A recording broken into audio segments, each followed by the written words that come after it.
Mateus capítulo 8. Mateus capítulo 8, especificamente os versículos 23 até o versículo 27. Mateus capítulo 8, versículos 23 até o versículo 27. Nesse texto aqui, o contexto começa no versículo 18, e Jesus está mostrando a clareza do compromisso que era para estes homens que são os seus discípulos para seguir ele. Jesus não quer que eles tenham dúvida de quem é que eles estão seguindo. Jesus não quer que eles pensem que ele é apenas um grande sábio, um grande mestre, um grande curandeiro ou um profeta, mas quer que eles tenham a percepção de quem ele é, que ele é Deus, como esse hino que a gente acabou de cantar. Então, dentro do contexto, o que é que Jesus Cristo faz? Ele fala para eles do custo de seguir Jesus Cristo. Ele fala isso no versículo 19, aproximando-se dele um escriba, disse-lhe: Mestre, seguir-te-ei para onde quer que fores. E ele responde: as raposas têm seus covis, as aves do céu os ninhos, mas o Filho do Homem não tem de reclinar a sua cabeça. Então ele vai mostrar agora para os discípulos que ele é o verdadeiro rei. E essa é a ideia do livro de Mateus, do Evangelho de Mateus. Nesses versículos, do versículo 23 até o versículo 27, Jesus mostra que ele é o rei sobre toda a criação. Ele é aquele que tem autoridade sobre tudo aquilo que foi criado. Mais à frente, dos versículos 28 ao 34, Jesus vai mostrar que ele é o rei sobre o mundo espiritual. Até os demônios, os anjos, qualquer ser que exista, ele tem que se submeter ao Senhor, porque ele é o rei. E também ele vai mostrar aí de uma maneira, Mateus coloca essa narrativa, no capítulo 9 ele vai apresentar que ele também é o rei sobre a alma do homem. E o que eu quero olhar com você é essa primeira parte hoje. No outro dia a gente vai olhar esses outros aspectos da clareza do compromisso de quem Jesus estava se apresentando. E olha como é que Jesus se apresenta, e ele demonstra isso nesse relato, sendo o rei de toda a criação. Olha como Jesus salva os seus discípulos da tempestade, e como isso traz uma grande aplicação para a nossa vida também. Versículo 23 diz assim: Então, entrando ele no barco, os seus discípulos o seguiram. E eis que sobreveio no mar uma grande tempestade, de sorte que o barco era varrido pelas ondas. Entretanto, Jesus dormia. Mas os discípulos vieram acordá-lo, clamando: Senhor, salva-nos, perecemos! Perguntou-lhes então Jesus: Por que sois tímidos, homens de pequena fé? E levantando-se, repreendeu os ventos e o mar, e fez-se grande bonança. Maravilharam-se os homens, dizendo: Quem é este que até os ventos e o mar lhe obedecem? Olha, essa deve ter sido uma tempestade muito séria. Muito séria por quê? Porque esses homens aqui, eles não são qualquer homem. Eles são marinheiros, eles são pescadores, eles são experientes. Eles já passaram muitas tempestades no Mar da Galileia, nessa região onde eles estão.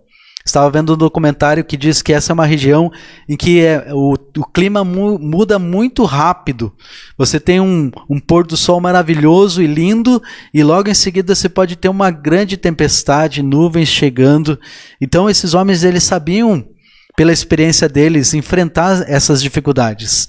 Mas pela narrativa do texto, diz que essa tempestade foi tão grande que o que aconteceu com os discípulos, eles estavam com medo da morte. Eles estavam reconhecendo que isso era muito sério. Era uma situação que não tinha como escapar.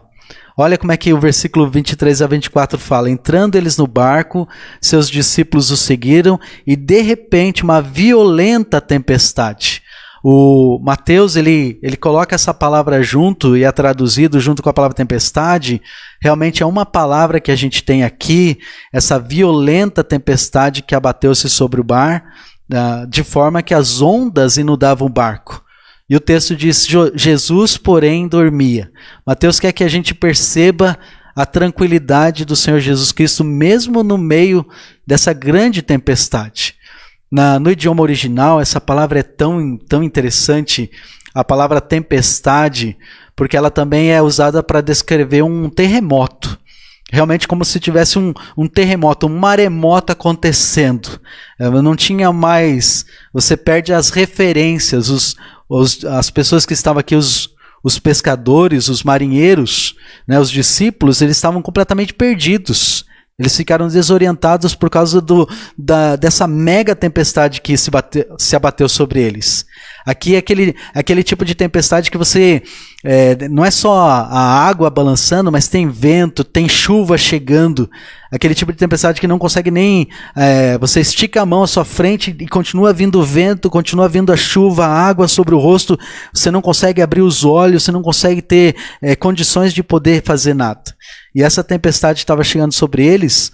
Marcos, ele registra no capítulo 4, ele diz assim: levantou-se um forte vendaval e as ondas se levantavam sobre o barco de forma que este foi se enchendo de água. Ou seja, o mar agora estava entrando dentro do barco deles, né?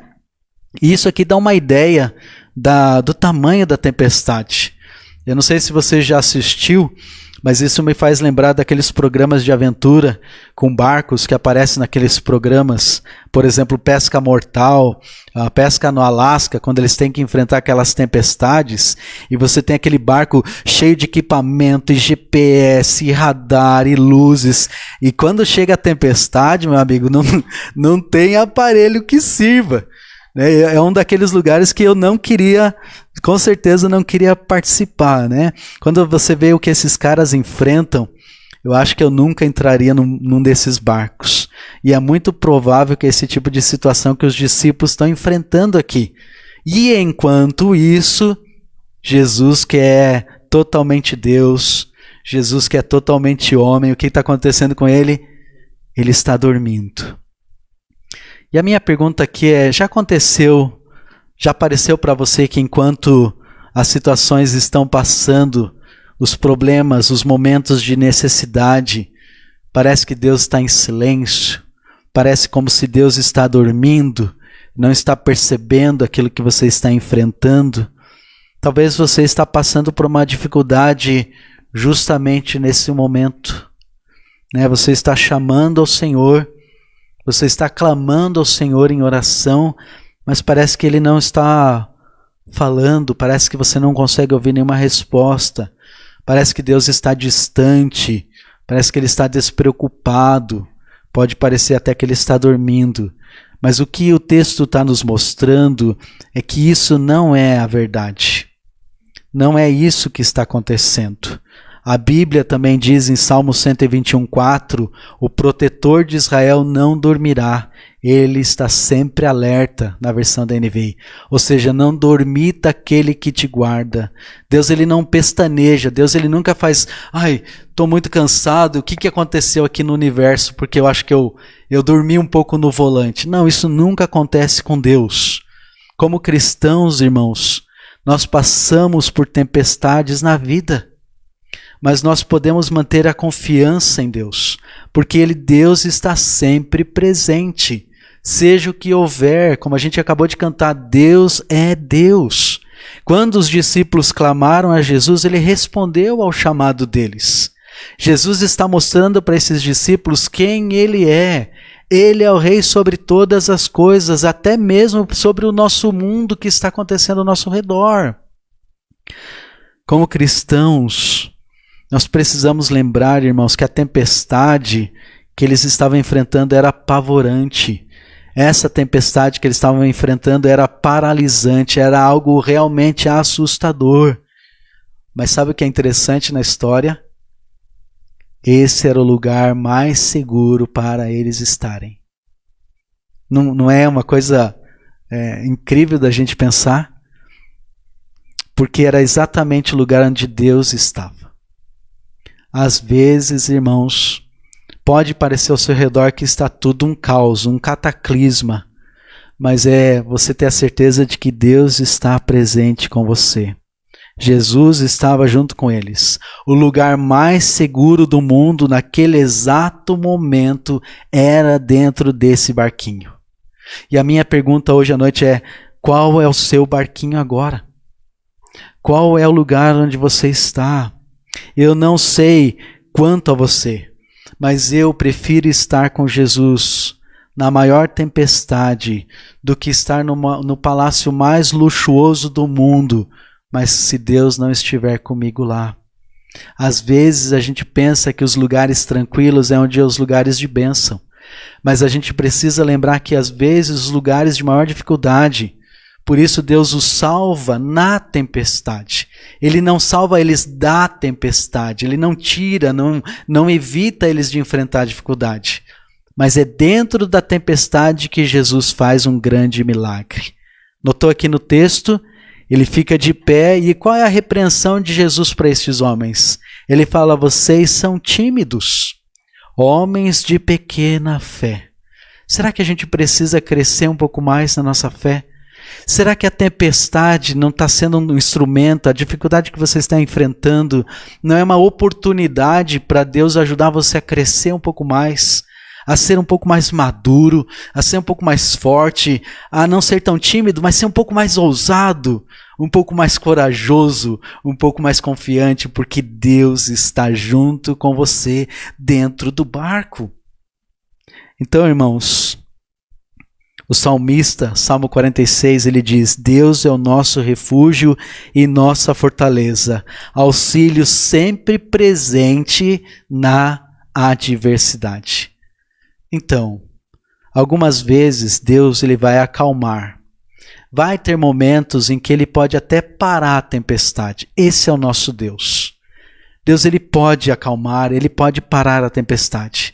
Mas o que a gente pode afirmar com certeza é que Ele sempre, sempre, sempre vai estar conosco, mesmo dentro das tempestades. Então, irmãos, graças a Deus por esse texto. Eu espero que seja um grande incentivo para você, como tem sido para mim. Às vezes, Deus pode parar a tempestade. Às vezes, Ele pode acalmar ela imediatamente. Mas ainda que a tempestade prossiga, é tão bom saber que Ele está junto com a gente no barco. Tem um corinho infantil que eu gosto muito.